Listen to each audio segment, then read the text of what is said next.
Mbwa anayefahamika kwa jina la Ngamanya Ukufwima anashika nafasi ya kwanza katika shindano la wanyama wanaokula raha duniani, huku nafasi ya pili ikishikiliwa na mbwa mwingine kutoka Kenya ambaye anafahamika kwa jina la Ndipamwanya Pambeki, na nafasi ya tatu inashikwa na kambwa kadogo kutoka huko India kanakofahamika kwa jina la Ndimosiati Jandumiana, wakati nafasi ya 4 na ya mwisho ikishikiliwa na chura kutoka huko Bangladesh aliyekuwa kwenye gauni la mtoto mdogo.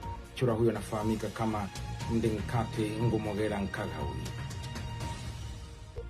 Mwanamume mmoja anayefahamika kwa jina la Banake Bantagile hii leo alionekana kama akili yake haiko sawasawa kwenye kadamnasi ya watu pale alipotoa simu yake inayogharimu kitita cha 11,500 za Kitanzania katika kuchukua picha mjongeo kwenye sherehe moja huko Bangkok, ambapo alikuwa akisherehekea siku 12 za kutokukatika kwa umeme tangu kuasisiwa kwa taifa hilo.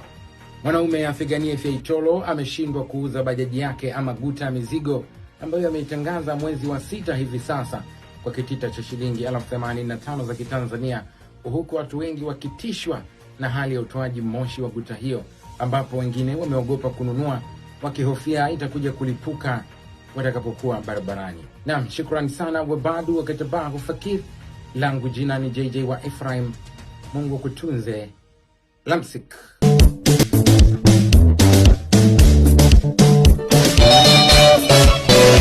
Hey.